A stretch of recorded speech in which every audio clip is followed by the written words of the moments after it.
Hi folks, welcome to Fig Tree Ministries. As we here at Fig Tree Ministries are just starting out in this whole digital biblical education ministry, one way you can help us grow is through sharing our videos or the podcast format with your community through your favorite social media channel. If you've been impacted by one of our lessons, then it's likely that others just like you will be impacted in the same way. Our goal here is to help people gain a deeper understanding of the Bible and their spiritual growth walk by exploring the cultural context within which Scripture was written. And we find so often that something little in the culture can illuminate what was being said or written so many years ago. So we ask you, as you gain insight into the biblical text, that you would share with others and help them progress down what is often a difficult path of understanding their Bible and how to apply it to our lives today. So we bless you all for the support that you've given us and your efforts in helping us grow our ministry. And we hope that you enjoy today's lesson.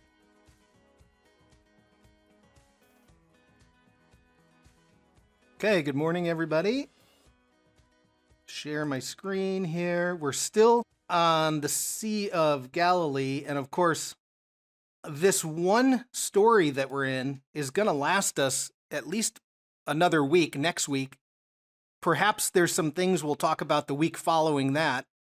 And I hope that this one particular story, so it's going to the other side of the lake, the pagan side of the lake that we looked at last week, and then all the events, the symbolism that's going on, I hope that it at least illustrates to you how deep and rich the biblical stories are.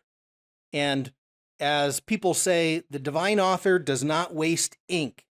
So every sentence means something. It carries something very deep and profound. What's bizarre about it is we can apply it 2,000 years later to our lives in a way that manifests goodness in the world. It's remarkable. And today, God willing, we'll look at another one of those things that's going on in the story. It's often difficult to see that it's going on, that when we can apply that to our lives, the result is the manifestation of goodness. Which I think, if you've looked out your window lately at the world, I think the world could need some goodness. So this will be part 3 of I don't know how many parts. All right, so today, if you want to open your Bible to Mark, it's Mark 4, starting at verse 35. That ends the chapter of Mark.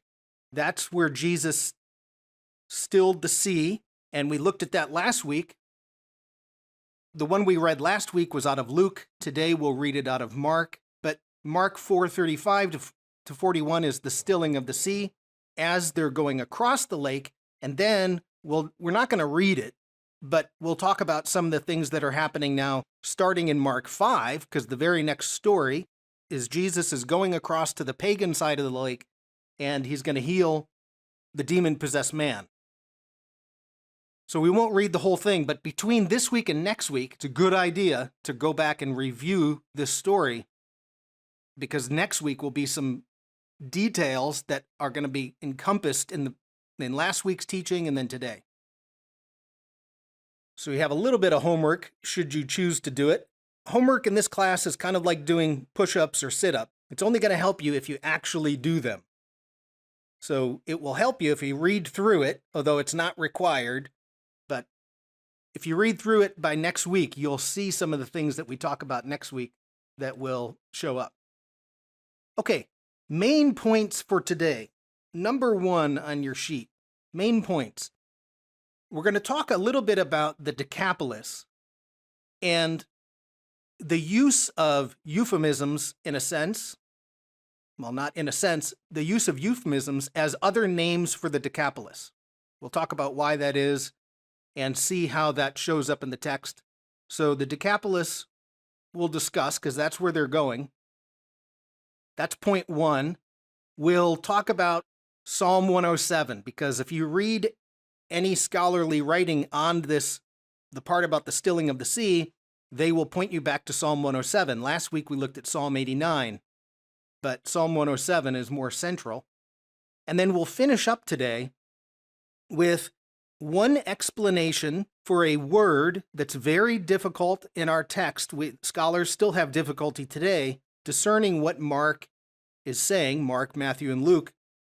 And I'm going to give you one suggestion. We don't know if it's exactly the right one, but I think there's some evidence that this might be the point we should be, or the direction we should be going, and so I'll present that to you. And it will make sense under the Decapolis and other names as well. All right, so that's what we're doing today, the three things. So as a way of review, last week we talked only about the sea and all of the symbolism that goes along with that. The week before that, we talked about how the area around the Sea of Galilee was segregated. And interestingly enough, it still is today. There are cities around that. I don't know, so you might not know this, but 25% of Israeli citizens are Arab. They're not Jewish. 25% are Arab. So around the Sea of Galilee today, you'll have a Jewish town, all Jewish, and you'll have an Arab town, all Arab. And they generally do not mix a lot. So even today, you can have some segregation within the areas around the Sea of Galilee. Today, it's Arab and Jews. But 25% of the Israeli population is Arab, and they vote in the elections, and they serve in the Congress and all of that. So people are usually surprised to hear that large amount. Okay, anyways, the first week we talked about this. This picture right here, looking at the northwest corner of the Sea of Galilee, was taken from a place called Mount Arbel. Stands out like that ship rock above the sea, prominent geographical feature. So Mount Arbel, in this northwest corner, this is where Jesus did almost his entire ministry. The Bible says most of his miracles happened in Chorazin, Capernaum, and Bethsaida. So this is where the majority of his ministry is, that northwest corner. To the south here, we have the Herodians. Those are people who supported Herod and Roman power. And we'll talk, God willing, more about that in the future. Because when the Bible says they wanted to make Jesus king, you have to realize Herod wants to be king, and Herod's not going to be real happy. At one point in the Bible, the Pharisees come to Jesus and say, the Herodians want to kill you. Yep, because if the people want to force Jesus to become the king, that means Herod isn't. And of course, people in power don't like to be overthrown. Okay, Herodians. Across the lake, straight across, you get Decapolis. That's the 10 cities, and those are the pagan cities. We'll talk about them today. And the last place, that northeast corner, the area that's now in Herod Philip, Herod Antipas's brother, Gamla, is the headquarters for the movement called the Zealots. So that's our general scheme of how we're talking about the Sea of Galilee. So last week, we looked at the sea. This picture was taken as the sun was rising, looking to the east. So you're looking at the area that would have been the Decapolis, that these fishermen are going out to catch tilapia in the morning. So this is the sea. And we went through all of that symbolism. It goes way back, not only in your Bible, but in the ancient Near East, the way that they talk about the world and the cosmos. Sea becomes this really important symbol. So the sea is the abyss. It's the entrance to the underworld. It's the watery darkness of the world underneath. And anywhere you find an opening in the earth, well, that's the entrance to the underworld. And many gods or goddesses lived in the underworld and would come out and fertilize the earth with their rain and then go back under, kind of like in San Diego. It rains in the winter and then suddenly it's shut off. They would say, the god went back under the earth. So the sea is the abyss. It's the enemy of God. So you always see the imagery that's in the Old Testament is that you have the forces of chaos are represented as the sea, and they're going after the order that God creates. So storms coming in disrupt the order of the land. We still react that way to storms. And so there's something very deeply embedded within human beings that have the same type of visceral reaction to chaos as these ancient people did. They just put it into the mythology of these forces of chaos. And then the last thing we said was, well, who has authority over the chaos? God does. He's the sole creator. And so if you find chaos in the world, you'd say, well, God must have created these forces as well. And oh, by the way, he has authority over them. That's Genesis 1 and the creation of the sea monster. And it's Isaiah where God says, I created both good and evil. Because you don't have two competing gods where one could be overthrown. You have one God that created the world, and he's not going to be overthrown. He has authority over chaos, which means if you find yourself in chaos, who do you cry out to? Well, cry out to God, because he's the one who has authority over the chaos. So that was all last week. So we noted last week then that Jesus started on this side of the lake where the religious Jews are, and then he says, okay, guys, let's go to the other side. And we'll talk more about that, the other side. The other side of what? Well, it's the other side of a lot of things, but it's the other side of the lake. And he says, let's go to the other side of the lake. And they know exactly what he's talking about. And they go to the area which we call the Decapolis, or where the pagans live. And the assumption is he's landing somewhere near that town called Hippos. So it's going to be somewhere along where that circle is. And one of the main problems we have with our text, as we'll talk about today, is you can see inside that circle is a little village that the map has labeled Gerasa, but it's got a question mark. And anytime you see, if you look at a map of the Middle East, it'll say Mount Sinai and then a question mark. And that means, well, we're not really sure where Mount Sinai is, but maybe we say it's here. So that little town, Gerasa, we'll talk about, very small village called Kursi today, but it's got a question mark. So they land somewhere over here because that main Decapolis city called Hippos would be right on that side of the lake. So if we look over, this is not the greatest picture, but you're looking across the lake. You see the cliffs, just like, the lake sits below the cliffs on all sides. So this is looking across at the area called the Decapolis. And if you go there, you'd end up one of the major city, the polis, is Hippos. So here our group is standing in the theater at Hippos, amazing Greek city, where you put your theater right in the best real estate because that's how you're going to attract the world to Hellenism, to your worldview, is you make it attractive to everybody. This city is called Hippos. Hippos means horse. In Aramaic, it's called Susita. Susita means mare. Why do they call it that? Well, this is what it looks like from the side. So this hill, the city of Hippos, is built on a hill that looks like a horse's back. And so it's a long, extended city that runs along a very narrow ridgeline that kind of runs downhill towards the Sea of Galilee. Here's another picture of it, of the marketplace there at Hippos.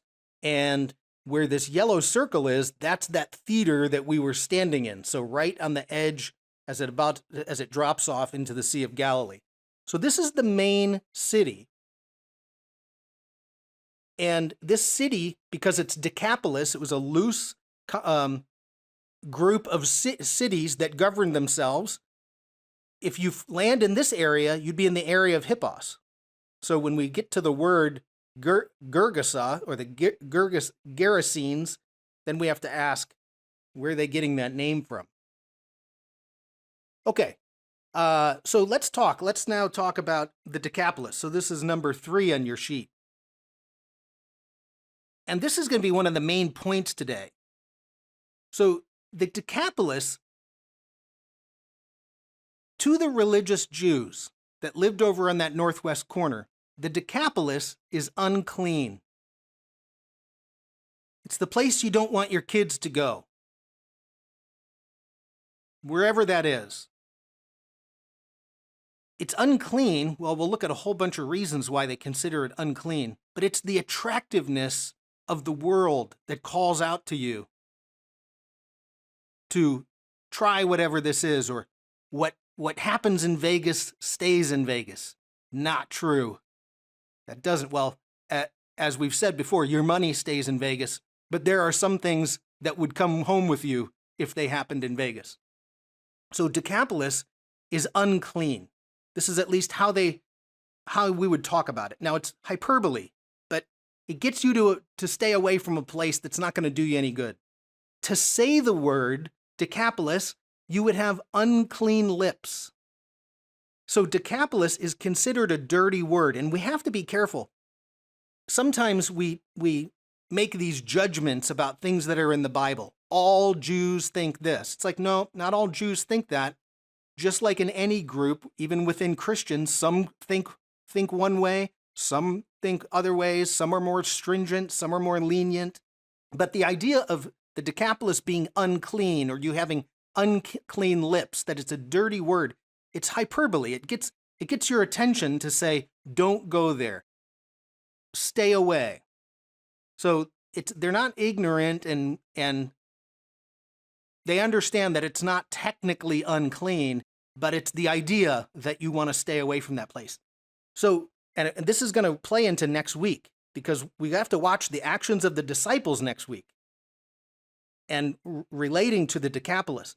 Now, again, we have to be really careful, because we do the same thing, right? We have words that are unclean. You have words that if your children say them, that's a dirty word. Well, is it literally a dirty word? So this picture right here is from the movie A Christmas Story, and that's Ralphie. And Ralphie said a dirty word. Now, what happens when you say a dirty word? Well, notice that it's like we're nested inside of the metaphor of clean and unclean. So even today, we have that whole metaphor that we kind of live in, right? And so this is depicting, hey, Ralphie, you said a dirty word. That's the metaphor. And so in order to rectify the dirty word, what do? Soap. We put soap in your mouth. Now, does the soap literally clean you out? No, it's the metaphor for a dirty word. So we have the same thing with our churches. You know, there are things you can say in the church and things you can't say in the church. So we find this everywhere. It's part of, human beings have a disgust reflex. The disgust reflex is anything that we recognize as dirty, unclean. I mean, we have countries in the world today where people view other people as unclean, untouchables. We have, in politics, people are disgusted by a different viewpoint. It's a disgust mechanism, so that when we view others through a disgust mechanism, we tend to put a distance between them, we diminish their humanity, and we make them other. And then making them other is really easy to do bad things to them, because they no longer exist in the realm of a real human being. That's all of our disgust reflex. I remember even at Ohio State, if it was Ohio State-Michigan weekend and a Michigan person showed up on campus, which is like your little sanctuary that you have to keep holy, and they show up with their Michigan jersey, watch out, because Ohio State fans are not nice to you if you've got your competing team. And I know there are other NFL teams. You don't want to go in that stadium with the opposing team's jersey, because something will get thrown at you. Anyways, we all live with this. Anywhere you find human beings, you find disgust sensitivity. So the Decapolis is one of those things to the religious Jews. So if you don't want to use the word Decapolis, you come up with a euphemism. And everybody understands the euphemism. You don't say the word because it's a dirty word. And so you might say something like this: let's go to the other side. And that's all you have to say. And you know exactly what they're talking about, because it's the other side. It's the other side of everything besides the other side of the lake. Also, as we'll see later when we finish today, there's an idea of a word that means the driven out ones. Who lives over there? The driven out ones. You don't say who they are because you can't say the word. It'll make you unclean. You don't step in the Decapolis. You'll be unclean. We'll see that next week. We just have to be careful not to be too judgmental because we do the same things. But let me show you one example. So another people group besides Decapolis that was unclean or considered to be less than human beings were Samaritan. And even in Jesus' day, there were certain people who thought, nope, Samaritans are not fully in the image of God. They're less than. So you can hate them if you want.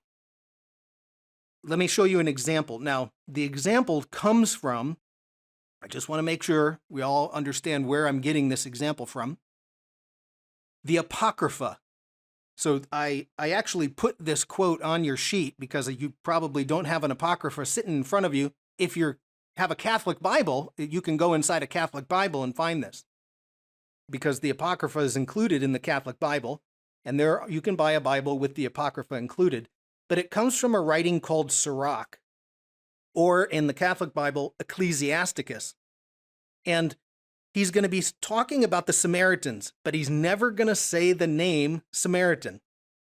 But watch how the author here depicts the Samaritans. So this is on your sheet of verse 25. So if you Google Sirach 50, 25, and 26, you'll find this on a Bible software somewhere. But notice how he starts. Two nations my soul detests. Well, that's nice. It's a nice way to start out. There are two nations that my soul detests. A third that's not even a people. So they're not even a people group. Now, who are these, right? Now, you can tell this is written in like a Hebrew poetic style. So you're going to say two nations, then a third. Now we're going to list the two nations. Those who live in Seir, I put in is, boy, that's my fault, and the Philistines. So he names two people groups. And then he says this, and the foolish people that live in Shechem. Well, who lives in Shechem? That's the Samaritans. So, read the parable that we call the Good Samaritan. That parable is about who's your neighbor. Define for me who the neighbor is. Jesus tells the parable, includes a Samaritan, which everybody hated. Then he says to the man he's giving the parable to, now which one was your neighbor, or was the neighbor? And the guy won't even say the word Samaritan. He says, the one who helped him. Why won't he say Samaritan? Because you don't say the word Samaritan. It's a dirty word. Okay. My point is, when we go to the Decapolis, there's already evidence of using different terms, euphemisms, to talk about things. The rabbis love to do this, to change little details of words, to talk about stuff in a way that's more euphemistic. So we get to the Decapolis, the euphemisms, the other side. We'll see later, the driven out ones. Okay, so look in your Bible if you have Mark 35 open. Mark 35, Mark 4, verse 35. So here's how Jesus starts out. And what I'm going to do is I'm going to show you Mark, and then I'm going to show you what Luke does, because Luke adds the detail of the lake. Luke is he's not as confident with his geography, and his audience might not understand what Jesus is saying. So Mark 4:35 starts out like this. Let us go over to the other side. And so there scholars, particularly scholars in the land of Israel, say, aha, he's not saying the Decapolis. He's giving you the euphemism for where they're going. So let's go over to the other side. Now, if we went to Luke, and don't turn there, but let me just show you. Luke 8:22 says this. One day Jesus said to the disciples, let's go over to the other side of the lake. And so Luke, writing after Mark, includes the detail of the lake, because now he's being more explanatory. That's fairly normal for people who are copying, to add something to help you understand what's going on. But in Mark, it's let's go to the other side. So now you have to ask, well, what does that mean? Well, it's got all kinds of meanings. It's layered meaning. It's not just that other side of the lake, because that's the Decapolis. That's the place that's unclean. Why are they unclean? Well, let's do a little comparison. So, and think of even the struggles today of Christian parents, right? When you're raising a child, what do Christian parents want to do for their child? They want to Protect them from the attractiveness of the world around them that can lead you astray. And you have the same issue in the first century with the Decapolis right across the lake. So if we're on the religious Jewish side, well, you have every village there. The focus is God. It's God's word, the Torah, the first 5 books. The focus of every village in the Galilee on that side of the lake is the synagogue. Everything gets poured into the synagogue. That's the central place, kind of like our small towns in America. The central place of the small town used to be the church. You place God in the center of in the midst of you. It's all about modesty. It's about community. It's about that everybody's made in the image of God. So that's on one side of the lake. Well, what if we go to the other side? You get the Decapolis, right? Well, the Decapolis, well, they have all kinds of gods. There's many gods over there. In fact, they found at Hippos, they found a shrine to the Pan god, or the god Pan. Pan is a fertility god, and it's a disgusting fertility god, and all the worship happens in caves at night. And you know just inherently, if anything's happening in a cave at night, it's probably not good. So you don't want your kids going over when Pan's being worshipped at his festival. And it's all about sexuality. In the Hellenistic cities, you did sport in the nude because the human body is the epitome of beauty. So why put clothes on it? Take the clothes off. Let's celebrate the human body and worship a human body that looks more attractive than the next. That's the Hellenistic way of doing things. So Hellenism is all about me. It's, I deserve a break today. I'm number one. I did it my way. That's a Hellenistic world. And so what happens when you get a people group that are selfishly all about them compared to a group that's all about community?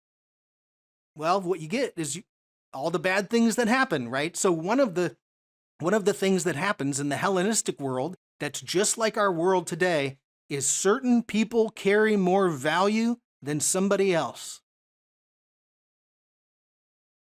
And this is the world we live in. We value other human beings on things that are nonsense. Oh, you're attractive? Well, then we should listen to you or your ideas. You're better looking, you're more intelligent, then you must be a better person. I mean, some of the most ludicrous ones.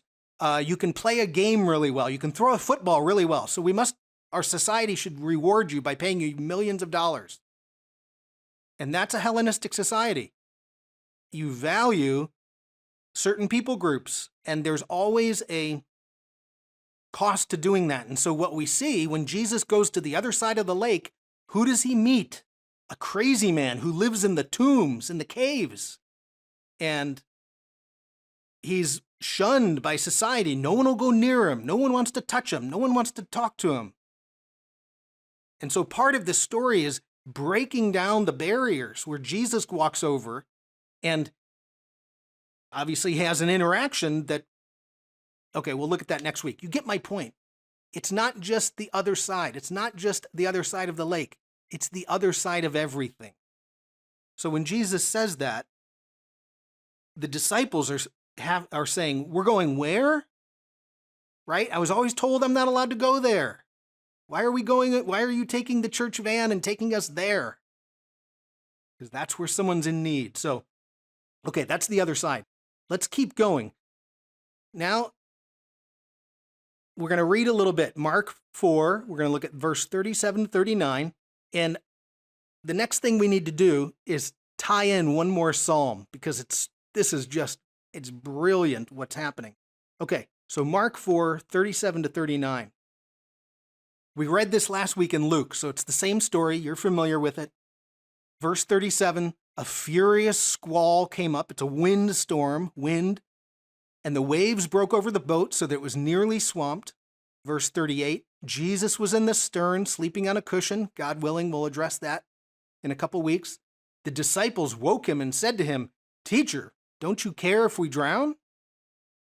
Verse 39, Jesus got up. He rebuked the wind and the waves. "Be quiet, be still." Then the wind died down and it was completely calm. Now, we looked at this whole thing last week. Who has authority over the chaos, that storm that's rising up to try to stop the good news from going to the pagans. And of course, God has authority, and the authority is being passed down to his Son. So we could say, aha, Jesus is the Son of God, because we see what he does, and only God controls the chaos of the storm. So last week I showed you Psalm 89, but this week I'm going to show you a different psalm because it's probably more nested in this psalm right here. So turn, if you would, to Psalm 107. Psalm 107 is a psalm of those who have been redeemed. It's like Psalm 107 is happening to the disciples on the lake. So watch how this reads. So starting at verse 23, and just what I'm going to do is I want you to see by the end how so much of what happens, it's not perfectly in following the Psalms, but watch how much is happening inside Psalm 107 that then happens out on that lake. So verse 23, some went out on the sea in ships. They were merchants of mighty waters. So we have people out on the sea. That's the disciples and Jesus. They saw the works of the Lord, his wonderful deeds in the deep.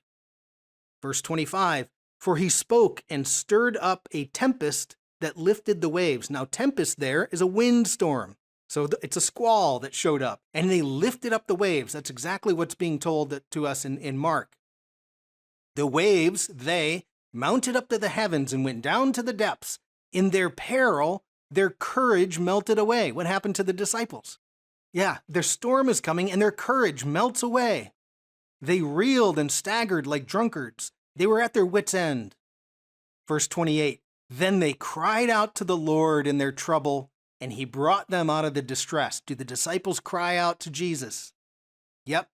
And then verse 29, and here's really the key verse. He stilled the storm to a whisper. The waves of the sea he hushed. And that's exactly what Jesus does. And I just wanted to show you that beyond Psalm 89, which we looked at last week, this psalm has so many more details that are actually happening out on that lake. Really cool to see how that Old Testament is being basically relived for the disciples. Then as they recount the story, Psalm 107 is no doubt in their mind, because they don't have a New Testament yet. Everything's all about the biblical text. So, okay, I just wanted to add one more piece to that. Now, I'm switching gears again. I kind of put that Psalm 107 in. It's a little bit out of place, but it follows our line of text. So, all right, last bit. This is going to go back to our idea of the Decapolis and using a euphemistic phrase. So, there's a suggestion, or at least it'll often be noted in a commentary, that there's a possibility that the word that Mark is using has a meaning. The driven out ones, the ones who were driven out, that's who lives in the Decapolis. Now, where would they even get that? Well, let's go take a look. So now we're done with the stilling of the storm. Look at Mark 5, verse 1. And this is where all the trouble comes in. So Mark 5, verse 1 says, they went across the lake to the region of the Gerasenes. Now, where are the Gerasenes? And what's the region of the Gerasenes? And I want everyone to notice that in your Bible, as in this one, you probably have a footnote. So your Bible will say, check out footnote number A for this verse. And then if you check out the footnote, it says something like this. Mark 5:1, some manuscripts say Gadarenes. Other manuscripts say Gerasenes. And so we have a problem. And this is a known issue with how do we translate what Mark has put down in the Greek.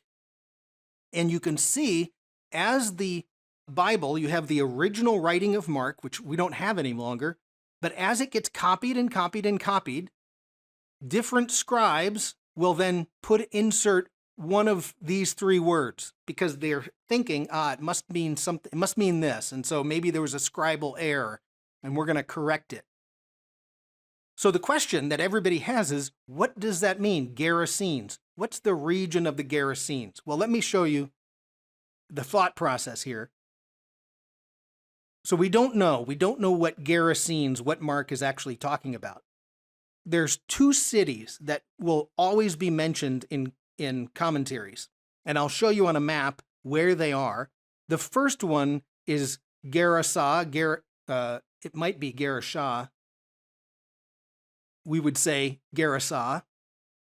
That's one city. You have Gadara, that's another city, so you could see where someone said, hey, maybe it's the Gadarenes.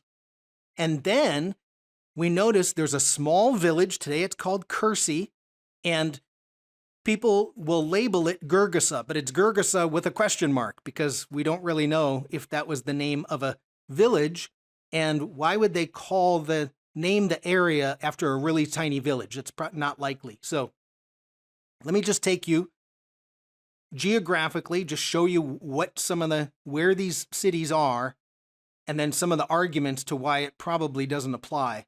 So right here, you see in the middle of the map, you see the Sea of Galilee, right where I put that red X. Now, the very first city is called Gerasa, and it's 40 miles away. Now, this raises a problem, because if you have people from that region that are herding pigs, do you herd pigs over the 40 miles? Not likely. So Gerasa is a little bit too far away. The next city right here is called Gadara. So Gadara, well, again, you have the same issue. It's 6 miles away, and you probably wouldn't herd pigs over 6 miles. Plus, there's a huge wadi that divides Gadara and the places to the north. So Gadara is one. And then right here, you'll see Gerasa, and that's the one that you put a question mark next to, because we're kind of trying to figure out what city is Mark talking about. That's our three choices. If we go closer, Gadara is down here, because now that one is too far away. 40 miles is too far away. That's Gadara. Then you have, that's our main city, Hippos. If he's near Hippos, then you would call the region after the name Hippos, if that's what he's talking about. And then the last one is Gerasa, and that's the question mark, because we're not really sure, is that an actual city, or are we thinking that it's a city? So it's a real problem. We don't really know. But I want to offer you up one other solution to the problem. The reason that it might work is the idea of calling an area by a euphemistic name. Okay? So if here's our name, Jesus is in Capernaum, they come across to this area over here, which is the Decapolis. Now, are we going to say the word Decapolis? Nope. We're going to say the other side. You're going to say a far country. You're going to talk about anything but say the word Decapolis. So the same author that we've talked about, Bargill Pixner, in his book, With Jesus Through Galilee, he's going to mention another option. Let me walk you through this. I have to give you a little bit of a Hebrew lesson. That's okay. You don't have to remember the word, just know the concept. Part of the reason why I like Bargill Pixner is he lived for 12 years at the Sea of Galilee. He's not just studying it like in a university far away and reading text. He's on the ground. And that really makes a huge difference. And so part of what he does is he pulls all the early church traditions out and says, well, why was this tradition held? In his book, page 44 and 45, he makes the suggestion that it's based off of a Hebrew word. Now you can say this, you're all muted. The Hebrew word is gerash. So you can say gerash, that helps. I put the Hebrew on here just for those who would watch the video later. Hebrew reads the opposite direction. Gerash. What does gerash mean? It means to drive out, to expel, or to cast out. In Hebrew language is all about the action. So everything's defined first by action. So you start with the verb, gerash. Now, if you want to change it to a noun, you just change the vowel sounds a little bit and it becomes a noun.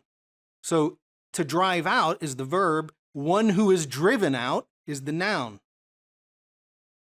So what if we took the driven to drive out and we said, okay, here's garash, let's turn it into a plural noun. Well, in Hebrew, plural is im. You add that suffix im. So now you would get the word gerashim. And gerashim starts to sound like gerasene. Some people say gerushim, and I just wanted to put that, make sure you understand how it's written.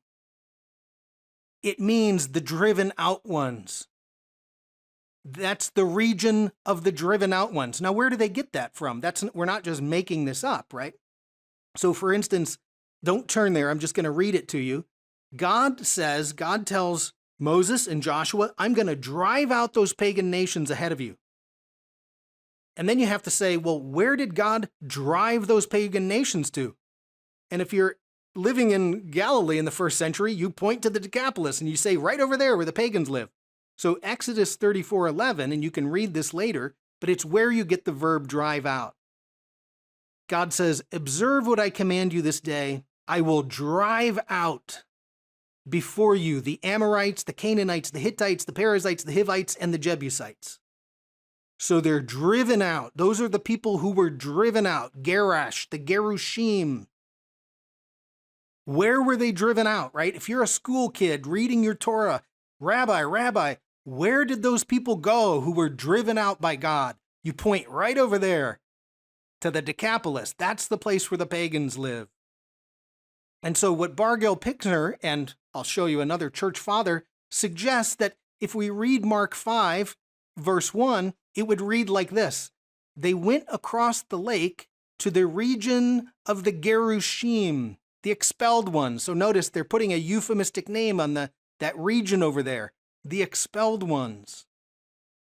This happens when we take a Hebrew word, transliterate it into the Greek, and then look at it in English. And I want to give you one example because you all know of this one, and it helps us understand how we could get Gerasene out of Gerushim.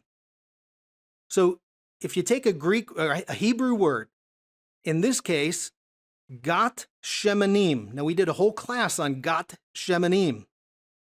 Gat shemanim. It's a press for oils. Shemanim. Notice it's plural. Im. What's a press for oils? It's an oil press.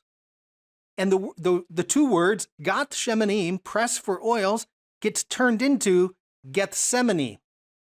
You transliterate it into the Greek goes into the English, and now gat shemanim looks different than Gethsemane, but it's the same thing. That's Gethsemane as a transliterated word. So it seems that what's happening here is, what's that region across the lake? We're going across the lake. We're not going to say Decapolis. It's the Gerushim, the driven out ones, all those pagan nations that God drove out before us. They drove them out. Where did they go? Right over there. There's something about this that fits. Now let me give you one bit of evidence. This is one bit of evidence that'll support the hypothesis of Gerushim, meaning the driven out ones. So we have a church father, Origen of Alexandria. And you can find his writings. I put the quote that I'm going to put on your screen here. It's under number 10 on your sheet, almost at the very end. Origen has a commentary on the book of John. And in the book of John, there's a phrase which we'll look at, God willing, in a few weeks, Bethany beyond the Jordan. What Origen is saying, sometimes taking a word that was in Hebrew, then putting it into the Greek, and then especially locations of things are often very difficult to be precise where they are now. What were they talking about? And he then rolls into an example, and he says, the example is just like in Mark, who puts in Gerasenes. And so now you say, well, how do we figure this out? Because what Origen says, this is in the early church, is different manuscripts have different words, which means we're a little confused. And then he just throws this comment out there, and this is the comment that really helps us make sense of it. He says, now the meaning of Gerasa is the dwellers of the casters out. And so what does that mean? The dwellers of the casters out? That doesn't even make any sense to us. It's the place, the people who lived there, who dwelt there, were the ones who were cast out. Gerushim. So we have evidence from an early church father that this tradition existed, that this idea of the Gerushim, the expelled ones, right? So if we go across here, they went across the lake to the expelled ones, the Gerushim, or the driven out ones, the Gerushim. Either one, driven out, expelled. So I just wanted to show you, where are we going? It's the driven out ones. Why? God drove out those pagan nations. Where did they go? They went across the lake. All right, don't go there, pagan nations. We don't need anything to do with them, right? Okay, last, because here's what's pretty cool, and even Origen makes this, he makes this comment in his commentary with John. One thing we notice about this whole story is there's a theme of being driven out or cast out. So the people who live there, assuming that it's Gerushim, they're the driven out ones. The people who live over in the Decapolis, that's the driven out ones. When Jesus goes to the Decapolis, what happens to the demons? The demons are driven out. They're cast out. In fact, Mark uses the same word, Greek word, that would be the equivalent of Gerushim. Don't cast us out. The demons are pleading with Jesus. Don't send us out of the region. Don't drive us out again. Then, after Jesus does the miracle, what happens to him? Well, the people come in and they tell him to please leave, and they drive him back out. So it's like the driven out ones become the ones that drive Jesus out. So he does the miracle, they freak out and say, please leave our area. Don't come back. So you get this, it's just an interesting little dynamic that's happening with the whole concept of somebody being driven out. So I just wanted to show you that. It's a lot of work to get there. Most of us are not going to read our Bible ever and get to this point. But I just want to show you how dynamic both the idea of using euphemisms to talk about locations that are off limits. You don't say the word Decapolis, so you put in another word that would describe that people group out there. Then it just so happens that that's kind of the story that's going on here. All kinds of driving out that's happening. So this is what it would really, what I think, based on the fact that Origen uses that reference, that Jesus says, let's go to the other side. Then Mark would write, they went to the region of the Gerushim. It describes the entire region of the Decapolis, the ones who were driven out. All right. Now, why is this important? Well, we'll look next week. We have to look at this idea of clean and unclean and the Decapolis, and then watch the disciples. Then, what's the implication for us? If we're a follower of Jesus and there's clean and unclean, how do we act? Do we allow our disgust reflexes to govern the way that we treat other human beings? Which many people do. So there's a real implication to understanding this concept, because Jesus is going to go into the place that nobody is to go. And of course, whenever Jesus touches somebody who's unclean, they become clean. It doesn't make him unclean. And I would argue the same thing with us, that to reach out to someone who we consider unclean doesn't make us unclean. We have the power of God through us to help make them clean. In that, again, we're nested in a metaphor. Okay, that is the Sea of Galilee Part 3. Let me stop my share.